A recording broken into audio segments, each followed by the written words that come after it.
Metamorphosis by Franz Kafka, translated by David Wiley, and narrated by Scott Leffler for Stop, Book, and Listen. Part 1. One morning when Gregor Samsa woke from troubled dreams, he found himself transformed in his bed into a horrible vermin. He lay on his armor-like back, and if he lifted his head a little, he could see his brown belly, slightly domed and divided by arches into stiff sections. The bedding was hardly able to cover it and seemed ready to slide off at any moment. His many legs, pitifully thin compared with the rest of him, waved about helplessly as he looked. "What's happened to me?" he thought. It wasn't a dream. His room, a proper human room, although a little too small, lay peacefully between its four familiar walls. A collection of textile samples lay spread out on the table. Samsa was a traveling salesman, and above it there hung a picture that he had recently cut out of an illustrated magazine and housed in a nice, gilded frame. It showed a lady fitted out with a fur hat and fur boa who sat upright, raising a heavy fur muff that covered the whole of her lower arm toward the viewer. Gregor then turned to look out the window at the dull weather. Drops of rain could be heard hitting the pane, which made him feel quite sad. "How about if I sleep a little bit longer and forget all this nonsense?" he thought. That was something he was unable to do because he was used to sleeping on his right and in his present state couldn't get into that position. However hard he threw himself onto his right, he always rolled back to where he was. He must have tried it 100 times, shut his eyes so that he wouldn't have to look at the floundering legs, and only stopped when he began to feel a mild, dull pain there that he had never felt before. "Oh God," he thought, "what a strenuous career it is that I've chosen. Traveling day in and day out, doing business like this takes much more effort than doing your own business at home. And on top of that, there's the curse of traveling. Worries about making train connections, bad and irregular food, contact with different people all the time, so that you can never get to know anyone or become friendly with them. It can all go to hell." He felt a slight itch up on his belly, pushed himself slowly up on his back toward the headboard so that he could lift his head better, found where the itch was, and saw that it was covered with lots of little white spots, which he didn't know what to make of. And when he tried to feel the place with one of his legs, he drew it quickly back because as soon as he touched it, he was overcome by a cold shudder. He slid back into his former position. "Getting up early all the time," he thought, "it makes you stupid. You've got to get enough sleep. Other traveling salesmen live a life of luxury. For instance, whenever I go back to the guest house during the morning to copy out the contract, these gentlemen are always still sitting there eating their breakfasts. I ought to just try that with my boss. I'd get kicked out on the spot. But who knows? Maybe that would be the best thing for me.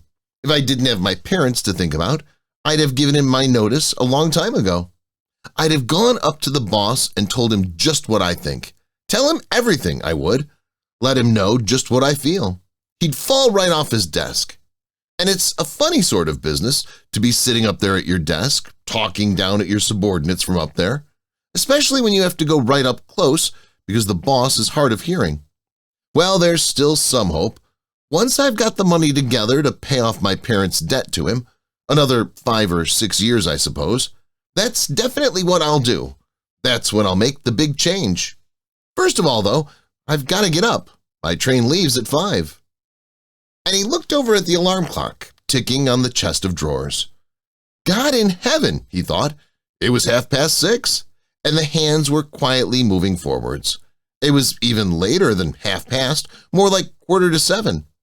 Had the alarm clock not rung? He could see from the bed that it had been set to 4 o'clock, as it should have been. It certainly must have rung. Yes, but was it possible to quietly sleep through that furniture-rattling noise?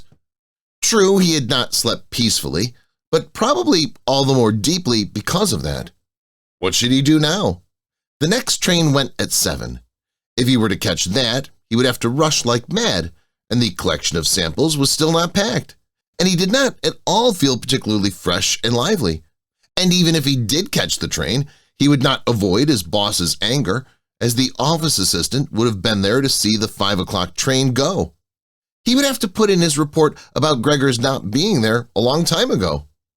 The office assistant was the boss's man, spineless and with no understanding. What about if he reported sick? But that would be extremely strained and suspicious, as in 5 years of service, Gregor had never once yet been ill. His boss would certainly come round with the doctor from the medical insurance company, accuse his parents of having a lazy son, and accept the doctor's recommendation not to make any claim, as the doctor believed that no one was ever ill, but that many were work-shy. And what's more, would he have been entirely wrong in this case? Gregor did, in fact, apart from excessive sleepiness, after sleeping for so long, feel completely well, and even much hungrier than usual. He was still hurriedly thinking all this through, unable to decide to get out of bed, when the clock struck 7:15. There was a cautious knock at the door near his head. "Gregor," somebody called. It was his mother. "It's 7:15. Didn't you want to go somewhere?" That gentle voice. Gregor was shocked when he heard his own voice answering. It could hardly be recognized as the voice he had had before, as if from deep inside him there was a painful and uncontrollable squeaking mixed in with it. The words could be made out at first, but then there was a sort of echo which made them unclear, leaving the hearer unsure whether he had heard properly or not. Gregor had wanted to give a full answer and explain everything, but in the circumstances contented himself with saying, "Yes, mother, yes, thank you, I'm getting up now." The change in Gregor's voice probably could not be noticed outside through the wooden door, as his mother was satisfied with this explanation and shuffled away. But this short conversation made the other members of the family aware that Gregor, against their expectations, was still at home, and soon his father came knocking at one of the side doors, gently but with a fist. "Gregor, Gregor," he called, "what's wrong?" And after a short while he called again with a warning deepness in his voice. "Gregor, Gregor!" At the other side of the door his sister came plaintively. "Gregor, aren't you well? Do you need something?" Gregor answered to both sides, "I'm ready now," making an effort to remove all the strangeness from his voice by enunciating very carefully and putting long pauses between each individual word. His father went back to his breakfast, but his sister whispered, "Gregor, open the door, I beg of you." Gregor, however, had no thought of opening the door, and instead congratulated himself for his cautious habit, acquired from his traveling, of locking all doors at night, even when he was at home. The first thing he wanted to do was get up in peace without being disturbed, to get dressed, and most of all, to have his breakfast. Only then would he consider what to do next, as he was well aware that he would not bring his thoughts to any sensible conclusions by lying in bed. He remembered that he had often felt a slight pain in bed, perhaps because by lying awkwardly, but that had always turned out to be pure imagination, and he wondered how his imagination would slowly resolve themselves today. He did not have the slightest doubt that the change in his voice was nothing more than the first sign of a serious cold, which was an occupational hazard for traveling salesmen. It was a simple matter to throw off the covers. He only had to blow himself up a little, and they fell off by themselves. But it became difficult after that, especially as he was so exceptionally broad. He would have used his arms and hands to push himself up, but instead of them, he only had all those little legs continuously moving in different directions, and which he was moreover unable to control. If he wanted to bend one of them, then that was the first one that would stretch itself out, and if he finally managed to do what he wanted with that leg, all the others seemed to be set free and would move about painfully. "This is something that can't be done in bed," Gregor said to himself, "so don't keep trying to do it." The first thing he wanted to do was get the lower part of his body out of bed, but he'd never seen this lower part and could not imagine what it looked like. It turned out to be too hard to move. It went so slowly And finally, almost in a frenzy, when he carelessly shoved himself forwards with all the force he could gather, he chose the wrong direction, hit hard against the lower bedpost, and learned from the burning pain he felt that the lower part of his body might well, at present, be the most sensitive. So then he tried to get the top part of his body out of the bed first, carefully turning his head to the side. This he managed quite easily, and despite its breadth and weight, the bulk of his body eventually followed slowly in the direction of the head. But when he had at last got his head out of the bed and into the fresh air, it occurred to him that if he let himself fall, it would be a miracle if his head were not injured, so he became afraid to carry on, pushing himself forward the same way. And he could not knock himself out now at any price. Better to stay in bed than lose consciousness. It took just as much effort to get back to where he had been earlier, but when he lay there, sighing, and was once more watching his legs as they struggled against each other, even harder than before, if that was possible, he could think of no way of bringing peace and order to this chaos. He told himself once more that it was not possible for him to stay in bed, and that the most sensible thing to do would be to get free of it in whatever way he could at whatever sacrifice. At the same time, though, he did not forget to remind himself that calm consideration was much better than rushing to desperate conclusions. At times like this, he would direct his eyes to the window and look out as clearly as he could. But unfortunately, even the other side of the narrow street was enveloped in morning fog, and the view had little confidence or cheer to offer him. 7 o'clock already, he said to himself when the clock struck again. 7 o'clock and there's still a fog like this. And he lay there quietly a while longer, breathing lightly as if he perhaps expected the total stillness to bring things back to their real and natural state. But then he said to himself, before it strikes 7:15, I'll definitely have to have got properly out of bed. And by then, someone will have come round from work and asked what's happened to me as well, as they open up at work before 7 o'clock. And so he set himself to task of swinging the entire length of his body out of the bed all at the same time. If he succeeded in falling out of his bed in this way and kept his head raised as he did so, he could probably avoid injuring it. His back seemed to be quite hard, and probably nothing would happen to it falling onto the carpet. His main concern was for the loud noise he was bound to make, and which, even through all the doors, would probably raise concern, if not alarm. But it was something that had to be risked. When Gregor was already sticking halfway out of the bed, the new method was more of a game than an effort. All he had to do was rock back and forth. It occurred to him how simple everything would be if somebody came to help him. 2 strong people, yet his father and the maid in mind, would have been more than enough.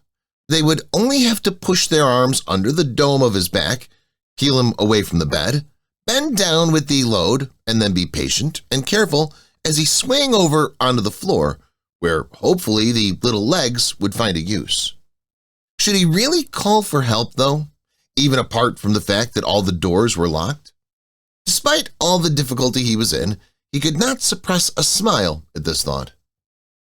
After a while, he had already moved so far across that it would have been hard for him to keep his balance if he rocked too hard. The time was now 7:10, and he would have to make a final decision very soon. Then there was a ring at the door of the flat. That'll be someone from work, he said to himself, and froze very still, although his little legs only became all the more lively as they danced around. For a moment, everything remained quiet. They're not opening the door, Gregor said to himself, caught in some nonsensical hope. But then, of course, the maid's firm steps went to the door as ever and opened it. Gregor only needed to hear the visitor's first words of greeting, and he knew who it was, the chief clerk himself. Why did Gregor have to be the only one condemned to work for a company where they immediately became highly suspicious at the slightest shortcoming? Were all employees, every one of them, louts? Was there not one of them who was faithful and devoted, who would go so mad with pangs of conscience that he couldn't get out of bed if he didn't spend at least a couple of hours in the morning on company business? Was it really not enough to let one of the trainees make inquiries, assuming inquiries were even necessary? Did the chief clerk have to come himself? And did they have to show the whole innocent family that this was so suspicious that only the chief clerk could be trusted to have the wisdom to investigate it? And more, because these thoughts had made him upset than through any proper decision, he swung himself with all his force to get out of the bed. There was a loud thump, but it wasn't really a loud noise. His fall was softened a little by the carpet, and Gregor's back was also more elastic than he had thought, which made the sound muffled and not too noticeable. He had not held his head carefully enough, though, and hit it as he fell. Annoyed and in pain, he turned and rubbed it against the carpet. "Something's falling down in there," said the chief clerk in the room on the left. Gregor tried to imagine whether something of the sort that had happened to him today could ever happen to the chief clerk, too. You had to concede that it was possible. But as if in gruff reply to this question, the chief clerk's firm footsteps and his highly polished boots could now be heard in the adjoining room. From the room on his right, Gregor's sister whispered to him to let him know, "Gregor, the chief clerk is here." "Yes, I know," said Gregor to himself, but without daring to raise his voice loud enough for his sister to hear him. "Gregor," said his father, now from the room to his left, "the chief clerk has come round and wants to know why you didn't leave on the early train. We don't know what to say to him, and anyway, he wants to speak to you personally, so please open up this door. I'm sure he'll be good enough to forgive the untidiness of your room." Then the chief clerk called, "Good morning, Mr. Samsa."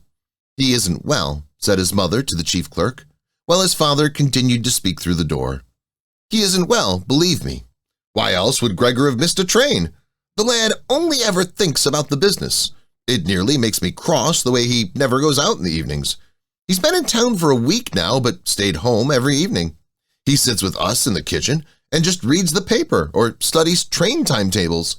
His idea of relaxation is working with a fret saw.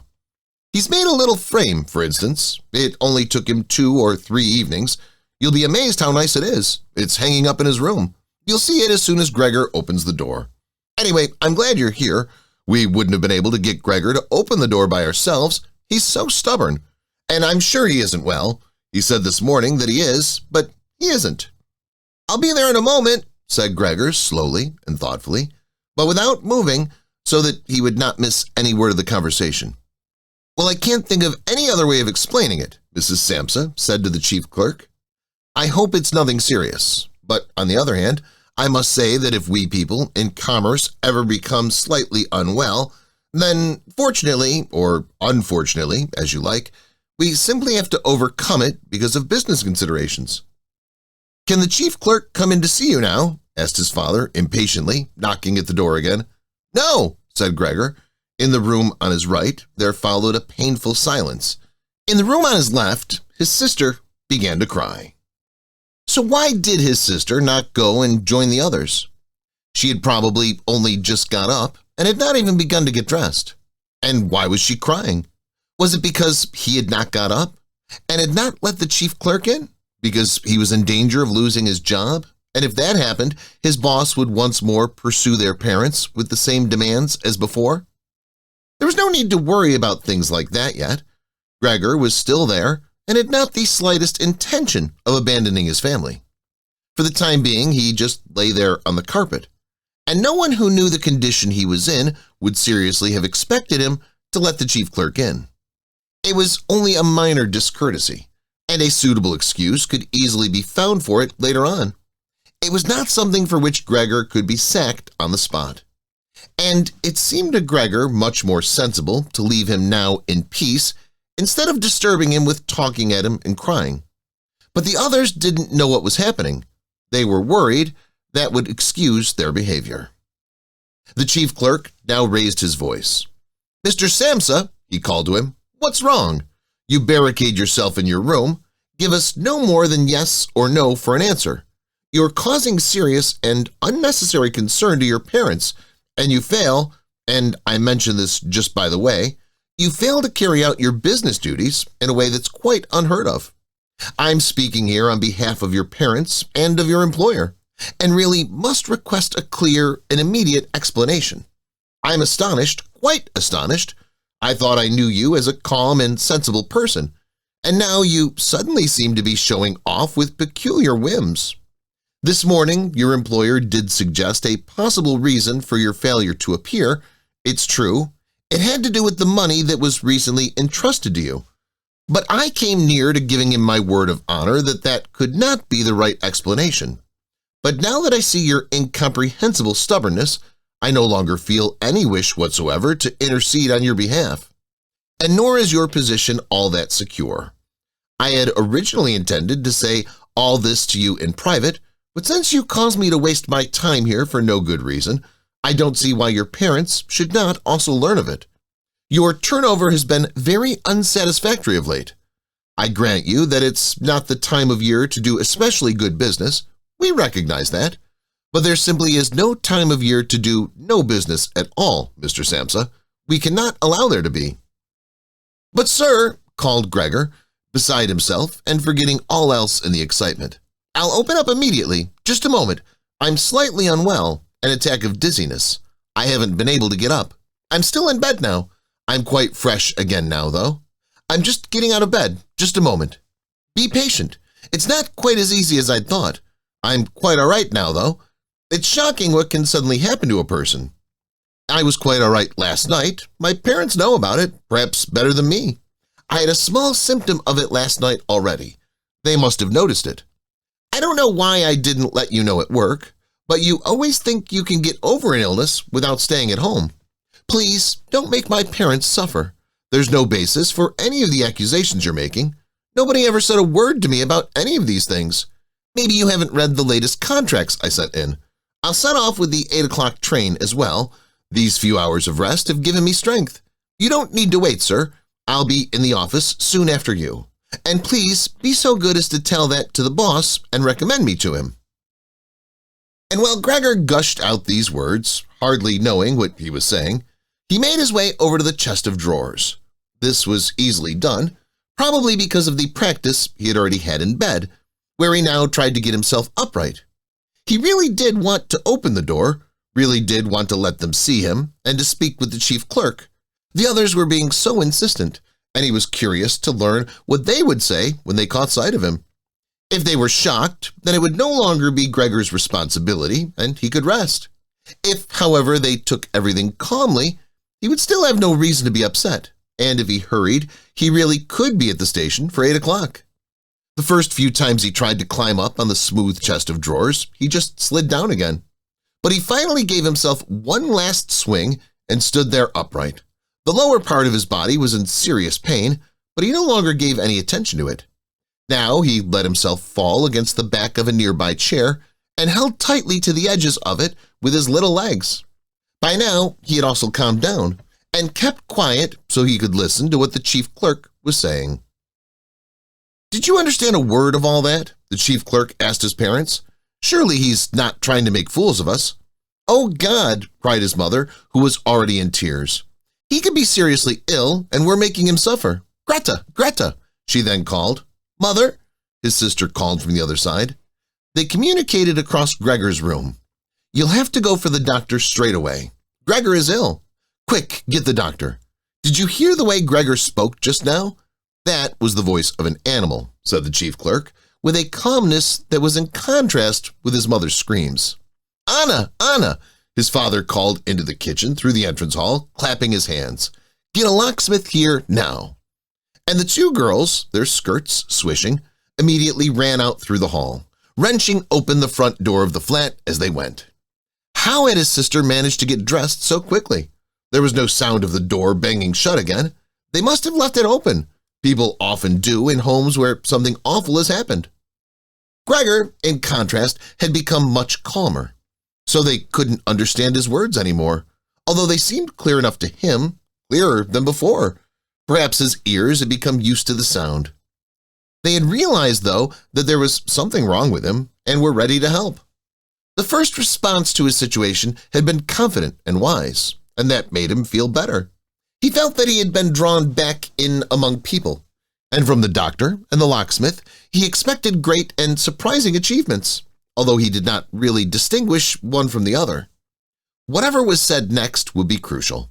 So in order to make his voice as clear as possible, he coughed a little, but taking care to do this not too loudly, as even this might well sound different from the way that a human coughs, and he was no longer sure he could judge this for himself. Meanwhile, it had become very quiet in the next room. Perhaps his parents were sat at the table whispering with the chief clerk, or perhaps they were all pressed against the door and listening. Gregor slowly pushed his way over to the door with the chair. Once there, he let go of it and threw himself onto the door, holding himself upright against it using the adhesive on the tips of his legs. He rested there a little while to recover from the effort involved and then set himself to the task of turning the key in the lock with his mouth. He seemed, unfortunately, to have no proper teeth. How was he, then, to grasp the key? But the lack of teeth was, of course, made up for with a very strong jaw. Using the jaw, he really was able to start the key turning, ignoring the fact that he must have been causing some kind of damage as a brown fluid came from his mouth, flowed over the key, and dripped onto the floor. "Listen," said the chief clerk in the next room, "he's turning the key." Gregor was greatly encouraged by this, but they all should have been calling to him, his father and his mother too. "Well done, Gregor," they should have cried. "Keep at it. Keep hold of the lock." And with the idea that they were all excitedly following his efforts, he bit on the key with all his strength, paying no attention to the pain he was causing himself. As the key turned round, he turned around the lock with it, only holding himself upright with his mouth, and hung onto the key or pushed it down again with the whole weight of his body as needed. The clear sound of the lock as it snapped back was Gregor's sign that he could break his concentration. And as he regained his breath, he said to himself, "So I didn't need the locksmith after all." Then he lay his head on the handle of the door to open it completely. Because he had to open the door in this way, it was already wide open before he could be seen. He had first to slowly turn himself around one of the double doors, and he had to do it very carefully, if he did not want to fall flat on his back before entering the room. He was still occupied with this difficult movement, unable to pay attention to anything else, when he heard the chief clerk exclaim aloud, "Oh!" which sounded like the soughing of the wind. Now he also saw him. He was the nearest to the door, his hand pressed against his open mouth and slowly retreating as if driven by a steady and invisible force. Gregor's mother, her hair still disheveled from bed despite the chief clerk's being there, looked at his father. Then she unfolded her arms, took 2 steps forward toward Gregor, and sank down onto the floor into her skirts that spread themselves out around her as her head disappeared down onto her breast. His father looked hostile and clenched his fists as if wanting to knock Gregor back into his room. Then he looked uncertainly round the living room, covered his eyes with his hands, and wept so that his powerful chest shook. So Gregor did not go into the room, but leant against the inside of the other door, which was still held bolted in place. In this way, only half of his body could be seen, along with his head above it, which he leant over to one side as he peered out at the others. Meanwhile, the day had become much lighter. Part of the endless gray-black building on the other side of the street, which was a hospital, could be seen quite clearly, with the austere and regular line of windows piercing its facade. The rain was still falling, now throwing down large individual droplets which hit the ground one at a time. The washing up from breakfast lay at the table. There was so much of it because, for Gregor's father, breakfast was the most important meal of the day, and he would stretch it out for several hours as he sat reading a number of different newspapers. On the wall, exactly opposite, there was a photograph of Gregor when he was a lieutenant in the army, his sword in his hand and a carefree smile on his face as he called forth respect for his uniform and bearing. The door to the entrance hall was open, and as the door of the flat was also open, he could see onto the landing and the stairs where they began their way down below. "Now then," said Gregor, well aware that he was the only one to have kept calm, "I'll get dressed straight away, pack up my samples, and set off. Will you please just let me leave? You can see," he said to the chief clerk, "that I'm not stubborn and I like to do my job. Being a commercial traveler is arduous, but without traveling I couldn't earn my living." "So where are you going? Into the office?" "Yes." "Will you report everything accurately then?" "It's quite possible for someone to be temporarily unable to work, but that's just the right time to remember what's been achieved in the past and consider that later on. Once the difficulty has been removed, he'll certainly work with all the more diligence and concentration. You're well aware that I'm seriously in debt to our employer, as well as having to look after my parents and my sister, so that I'm trapped in a difficult situation, but I'll work my way out of it again. Please don't make things any harder for me than they are already, and don't take sides against me at the office. I know that nobody likes travelers. They think we earn an enormous wage as well as having a soft time of it. That's just prejudice, but they have no particular reason to think better of it. But you, sir, you have a better overview than the rest of the staff. In fact, if I can say this in confidence, a better overview than the boss himself. It's very easy for a businessman like him to make mistakes about his employees and judge them more harshly than he should. And you're also well aware that we travelers spend almost the whole year away from the office, so that we can very easily fall victim to gossip and chance and groundless complaints. And it's almost impossible to defend yourself from that sort of thing. We don't usually even hear about them, or if at all, it's when we arrive back home exhausted from a trip. And that's when we feel the harmful effects of what's been going on without even knowing what caused them. Please don't go away. At least first say something to show that you grant that I'm at least partly right." But the chief clerk had turned away as soon as Gregor had started to speak, and with protruding lips, only stared back at him over his trembling shoulders as he left. He did not keep still for a moment while Gregor was speaking, but moved steadily towards the door without taking his eyes off him.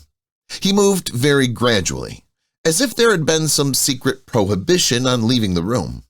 It was only when he had reached the entrance hall that he made a sudden movement, drew his foot from the living room, and rushed forward in a panic. In the hall, he stretched his right hand far out toward the stairway, as if out there was some supernatural force waiting to save him.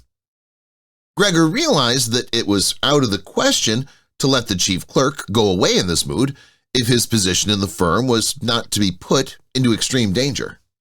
That was something his parents did not understand very well. Over the years, they had been convinced that his job would provide for Gregor for his entire life, and besides, they had so much to worry about at present day that they'd lost sight of any thought for the future. Gregor, though, did think about the future. The chief clerk had to be held back, calmed down, convinced, and finally won over.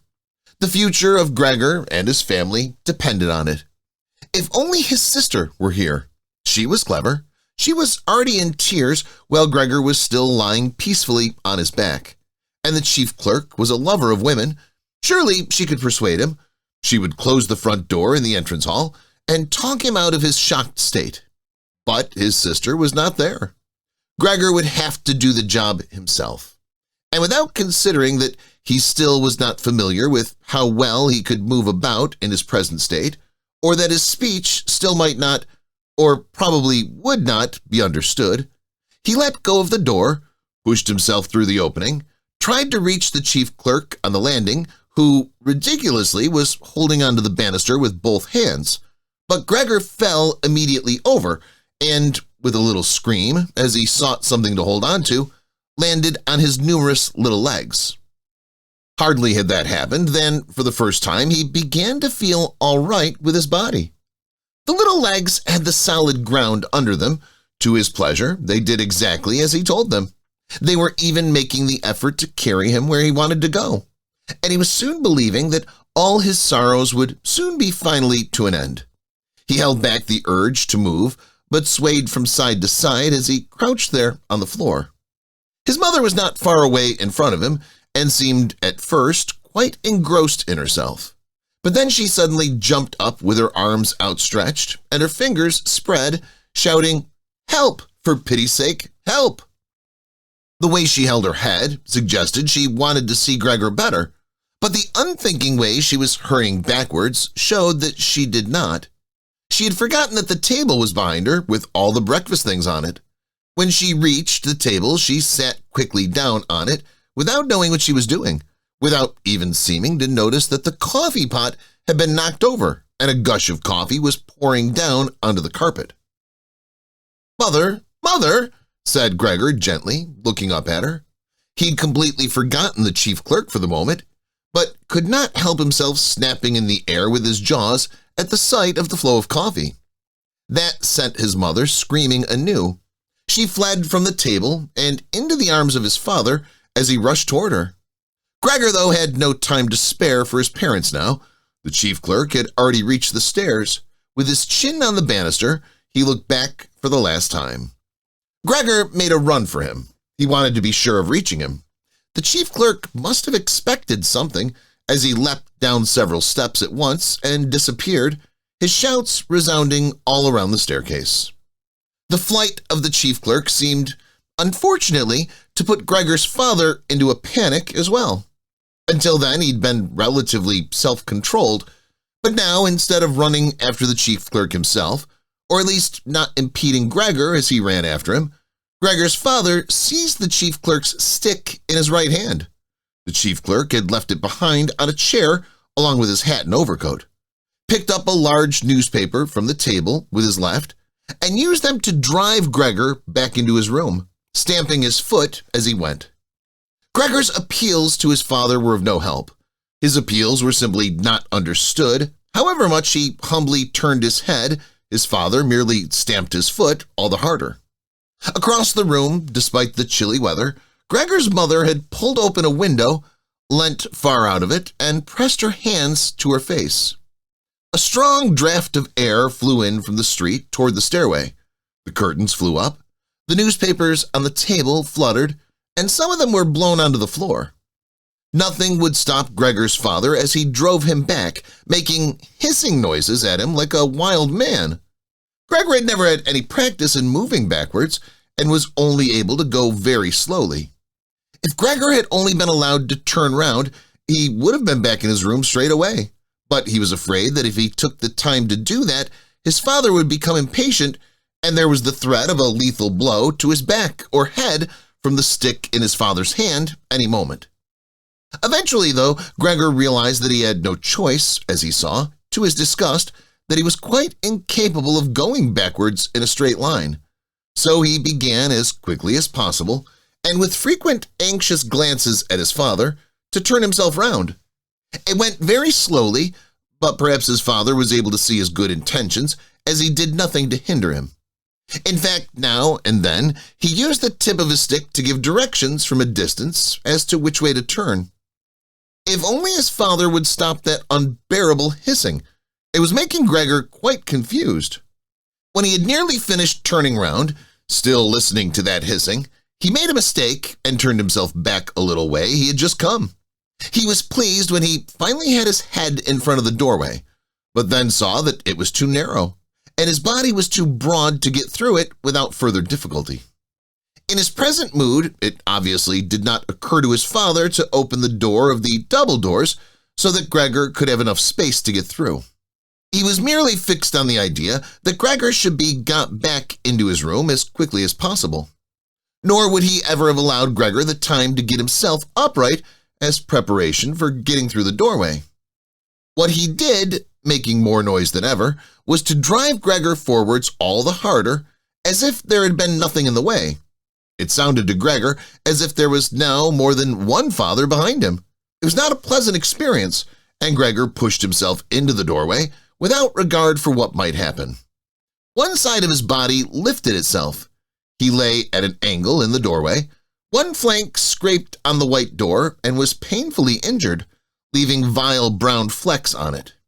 Soon he was stuck fast and would not be able to move at all by himself. The little legs along one side hung quivering in the air, while those on the other side were pressed painfully against the ground. Then his father gave him a hefty shove from behind, which released him from where he was held and sent him flying, and, heavily bleeding, deep into his room. The door was slammed shut with the stick. Then finally, all was quiet.